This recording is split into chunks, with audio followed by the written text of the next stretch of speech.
से बोली बाबा डमरू वाला की।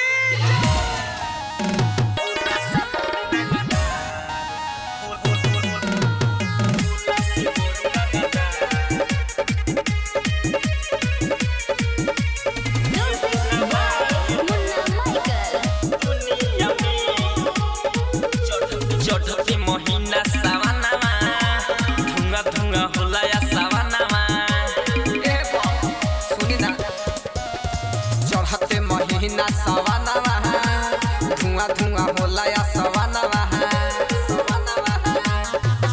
भंगिया के गोला खाला न मन लागे न मिसरी दुनिया में।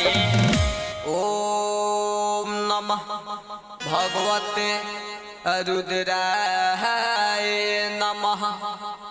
भोला से बोर रंगदार केहू न बा ये दुनिया में। भोला से बोर रंगदार केहू न बा ये दुनिया में। प्रेम से बोली बाबा डमरू वाला की। भोला से बोर रंगदार केहू न बा ये दुनिया में। राजा हउए पहरवत के राजा उनकर चलेला। माथवा पर चांद के टुकड़ा जगमग करेला। राजा हउए पर्वत के राजा उनकर चलेला। माथवा पर चांद के टुकड़ा जगमगे जरेला। तांडव करेल बाबा रमिया पाना दुनिया में। ओम नमः भगवते रुद्राय नमः। भोला से बोर रंगदार केहू न बा ये दुनिया में। भोला से बोर रंगदार केहू न बा ये दुनिया में। प्रेम से बोली बाबा डमरू वाला की।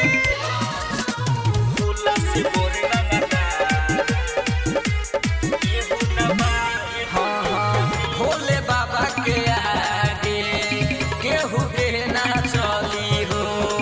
आके सिर झुकावे और बर बाहुबली हो। ए भोले बाबा के आगे केहू के ना चली हो। आके सिर झुकावे ले बड़ बड़ बाहुबली हो। हरिओम निरंजन कहे भरल बारे सारा दुनिया में। ओम नमः भगवते रुद्राय नमः। भोला से बोर रंगदार